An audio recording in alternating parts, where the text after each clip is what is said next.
Hello guys, welcome back to my channel, tempat belajar untuk lolos tes CPNS dan P3K tahun 2024.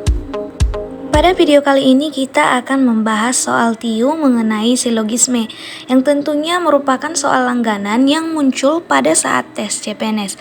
Nah, kita bahas bersama-sama ya dari awal sampai akhir.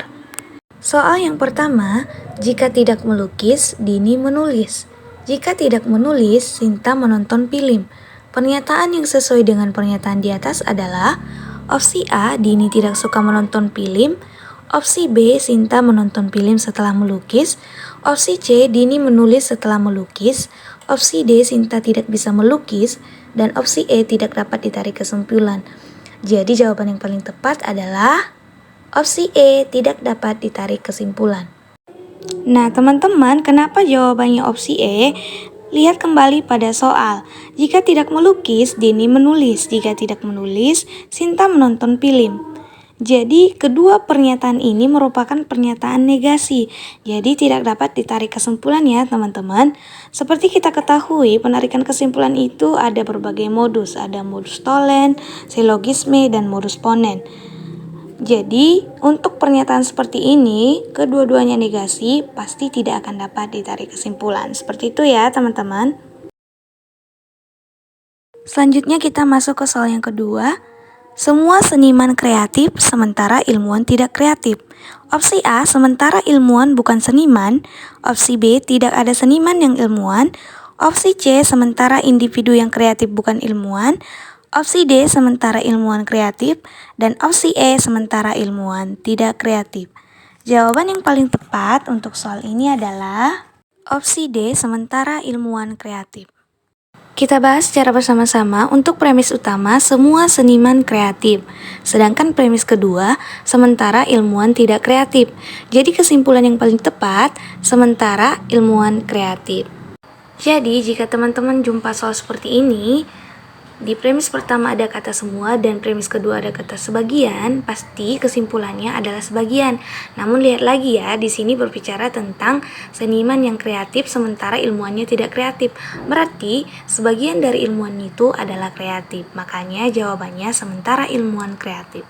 Soal selanjutnya, semua negara berkembang masih bermasalah dengan tingkat pengangguran dan kemiskinan yang tinggi. Indonesia adalah negara berkembang. Opsi A, Indonesia tidak bermasalah dengan tingkat pengangguran yang tinggi, tapi bermasalah dengan kemiskinan. Opsi B, Indonesia bermasalah dengan tingkat kemiskinan yang tinggi, tetapi tidak dengan tingkat pengangguran. Opsi C, Indonesia tidak bermasalah dengan tingkat pengangguran yang tinggi, dan juga tidak dengan kemiskinan. Opsi D, bisa jadi Indonesia masih bermasalah dengan tingkat pengangguran dan kemiskinan yang tinggi. Opsi E, Indonesia masih bermasalah dengan tingkat pengangguran dan kemiskinan yang tinggi. Jawaban yang paling tepat untuk soal ini adalah opsi E, Indonesia masih bermasalah dengan tingkat pengangguran dan kemiskinan yang tinggi. Mari kita bahas secara bersama-sama. Pada opsi A itu salah ya teman-teman, karena di sini dia tidak bermasalah, padahal sudah jelas-jelas bahwa semua negara berkembang masih bermasalah dengan tingkat pengangguran dan kemiskinan yang tinggi. Kemudian opsi B juga salah, karena di sini hanya tingkat kemiskinan, sedangkan tingkat penganggurannya tidak bermasalah. Opsi C ini juga salah, karena di sini dijelaskan tidak bermasalah.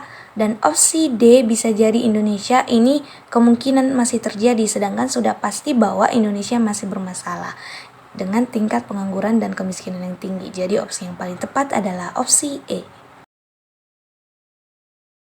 Soal selanjutnya, semua tenda beratap dan tinggi. Andi berada di tempat yang tidak beratap dan tidak tinggi. Kesimpulan yang tepat adalah opsi A, Andi berada di tenda beratap. Opsi B, Andi berada di tenda tinggi. Opsi C, Andi berada di bukan tenda. Opsi D, Andi berada di tenda bukan beratap. Dan opsi E, Andi berada di tenda bukan beratap dan bukan tinggi. Jawaban yang paling tepat adalah Opsi C, Andi berada di bukan tenda. Teman-teman pasti udah tahu kan kenapa jawabannya C. Kita lihat bahwa syarat dari premis ini semua tenda harus beratap dan tinggi.